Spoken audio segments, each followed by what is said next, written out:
So here's a quick disclaimer. You may or may not remember a video on this channel talking about how Jin would have to leave the rest of BTS on December 4th, 2020 because of a certain long-standing South Korean law. And you may also be looking at the upload date of this video and think, hey, isn't it past December 4th? Isn't Jin still here? Didn't he just perform at the 2020 Mnet Asian Music Awards a few days ago?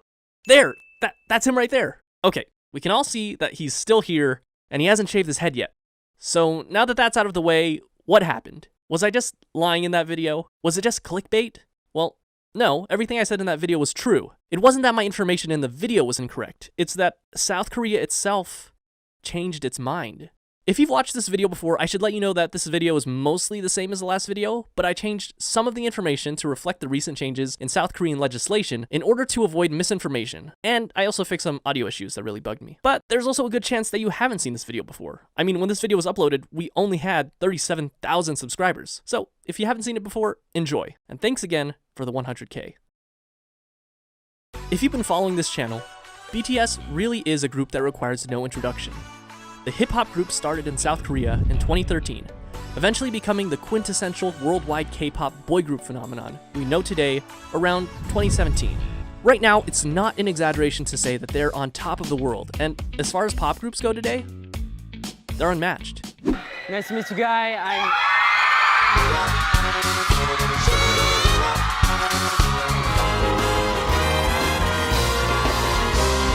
Their popularity is being compared to that of One Direction in their heyday.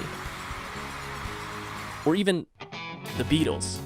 They're the first Korean act to reach #1 on the Billboard charts, and they just became the first group since the Beatles to earn 3 #1 albums in less than a year. Just like every boy band before them, they have their own massive fan base.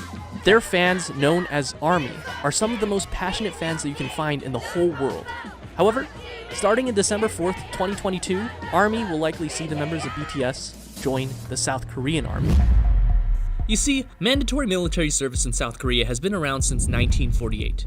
The beginnings of South Korea as a country, this mandatory military service was so important for the new country of South Korea that it was put into its constitution as Article 39, which states that all citizens shall have the duty of national defense under the conditions as prescribed by Act. This means that all physically able men from 18 to 35 must perform military service. And while women can as well, they're not required the same way men are. And if you're at all familiar with the events in Korea that happened during the 50s, you understand why this is so important to them. And while the Korean War had a ceasefire agreement on July 27, 1953, it was exactly that, a ceasefire. The war, technically, never ended. Because of South Korea's unique relationship with their neighbors to the north, an active military has been deemed necessary, always ready in case of a surprise attack, something that, as a possibility, has never left the minds of South Koreans. So, now that we have that out of the way, what exactly will be happening on December 4th, 2022? On August 1st, 2018, the South Korean government made a shocking announcement. The required age that all able-bodied males must enlist was dropped from 30 to 28. This meant that when the oldest member of BTS, Jin, turned 28 on December 4th, 2020, he would have been required to enlist according to South Korean law. We all thought Jin would be leaving us by the end of 2020, but just when it seemed like all hope was lost, Jin got an early birthday present. Only 3 days before Jin's birthday, on December 1st of 2020, the South Korean government made a surprise announcement that allows select K-pop stars to postpone enlistment until they turn 30 rather than 28, effectively changing the big day of Jin's departure from December 4th of 2020 to December 4th of 2022. People are already calling it the BTS law. Perhaps the government of South Korea found the kindness in their hearts to listen to the voice of the people, or perhaps it's because BTS rakes in almost $5 billion annually for the entire country. So you better believe that the group, and by extension, ARMY, probably had some hand in this. And while this is definitely exciting news, just remember that this is not an exemption, but a deferment. Well, the first problem is that even before enlisting, there's an issue that prevents candidates aged 25 to 27 to only a total of 5 trips in the course of 2 years, and each trip is limited to a maximum of 6 months. Thankfully, another announcement by the South Korean government was made in September of 2018, reducing the length of required military service for conscripted soldiers who enlist in 2020 and after. The Army and Marines are reduced from 21 months to 18 months. The Navy is reduced from 23 months to 20 months, and the Air Force is reduced from 24 months to 22 months. So really, 2022 is not a bad time for our boys to join the military. If this is news to you, this whole process may seem a bit archaic. The only countries with mandatory military service longer than South Korea are Singapore at 2 years, Israel at 2 years and 8 months, and finally, North Korea at 10 years.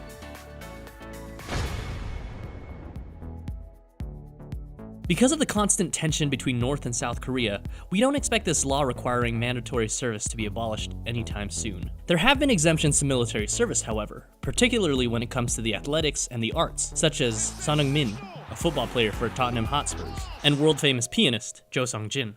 In fact, despite its strict policies on mandatory military service, the South Korean government has introduced a staggering amount of exemptions for athletes. The first exemption was given to a wrestler, Yang Jung-mo, after the 1976 Summer Olympics, and afterward, an exemption was then promised to any athlete who won a medal in either the 1986 Asian Games or the 1988 Summer Olympics. In 2002, the same promise was made to the national team if they reached the round of 16 in the FIFA World Cup, and again to the 2006 national team in baseball if they reached the semifinals in the World Baseball Classic. The decision to exempt athletes from military service was an extremely controversial one, and after this, public outrage ensued.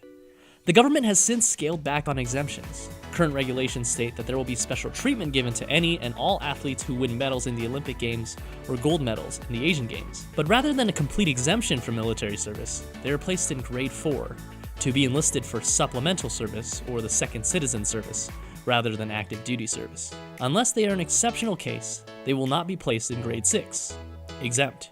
While grade 4 is better than active military service, they still have to do 4 weeks of basic military training and attend a few days of annual military training for the next few years. Aside from that, they're pretty much free to continue their own sports careers until their service is over. While complete exemptions have been scaled back, we have seen a few in recent years, including 2008 Olympic gold medalist badminton player Lee Young-dae, 2011 swimming world champion Park Tae-won, a 2014 Asian Games gold medalist tennis player, Chung Hyun, and of course, Son Heung-min, a 2018 Asian Games gold medalist football player, just to name a few. While the exemption is controversial, a strong argument can be made that, when it comes to sports, 2 or more years of military service during that person's prime could be detrimental to their career and even end it prematurely. I mean, countless news articles documented Son Heung-min's career hanging in the balance when the Asian Games were coming to an end. And look how happy he was when he did win, not just because he won the Asian Games, but also because he didn't have to risk losing his entire career. The same thing, however, cannot be said about K-pop stars. While violinists, pianists, and ballet performers have received an exemption for military service in the past, it has never been the case with actors, directors, and yes, K-pop stars.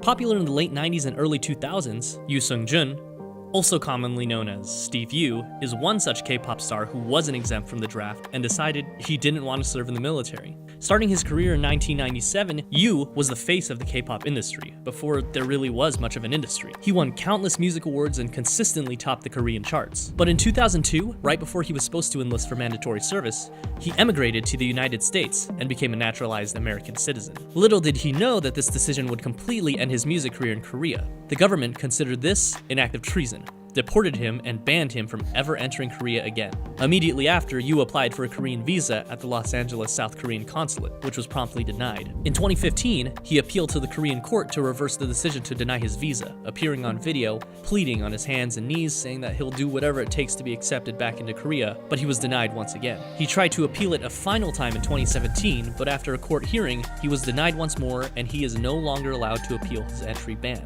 Miraculously, in 2019, the Korean Supreme Court sent Yoo's previously closed case back to the Seoul High Court to review, stating that the law has no restrictions preventing Steve Yoo from visiting South Korea. Soon after, an appeals court reversed its earlier decision in favor of Yoo, which could eventually allow him back into South Korea if all goes well with the Seoul High Court. This remains to be seen, however, and despite being banned 18 years ago, evading military service is so looked down upon by the Korean public that 70% of Koreans still believe Yoo should be banned forever.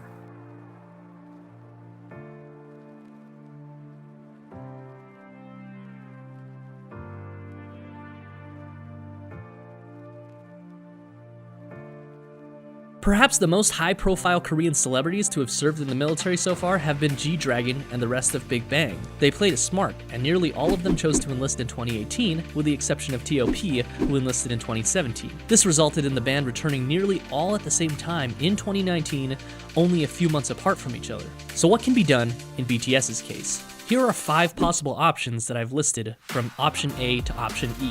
Option A is exemption, of course, which is preferable. This would allow BTS to continue to perform together with no mandatory military service. However, this option is already off the table due to the Defense Ministry's unyielding policy of no exemptions for pop stars. So let's move on to option B. Option B, one after another. This will mostly be the same information as the previous video, but since the mandatory enlistment age for K-pop stars is now 30 instead of 28, 2 years have been added onto every date. If we assume that each member waits to turn 30 to enlist, similar to what we can assume Jin is doing, here's a timeline we can follow. And these are all just estimates based on their birth year. The order of enlistment and return may vary. 2022, Jin leaves. BTS is 6. 2023, Suga leaves. 5 members left. 2024, J-Hope and RM leave. Jin and Suga return. 5 members left. 2025, Jimin and V leave, and J-Hope returns. Depending on who leaves first, we could either have 3 members or 4 members during this time. 2026, RM returns. 5 members. 2027, Jimin and V return. Jungkook leaves. 6 members. 2029, Jungkook returns.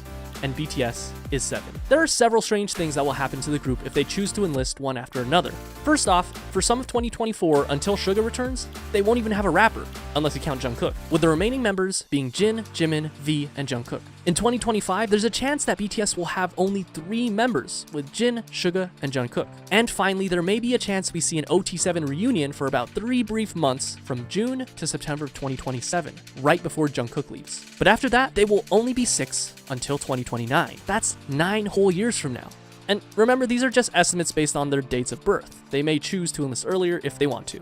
Option C is what I'll call the Big Bang maneuver. They all enlist together at nearly the same time. This will require the entire group going on a 2-year hiatus and returning again all at the same time. It was possible for Big Bang considering that all 4 members were born within 3 years of each other, but with BTS having 7 members that have an age range of 6 years, it just seems like a lot to ask considering that the youngest member Jungkook will only be 25 by the time Jin needs to enlist. And while it's possible, consider that Jungkook will continue to be a talented artist even if the rest of BTS is not present. He would be missing out on the freedom to experiment, see great potential personal growth, and pursue solo projects during this time.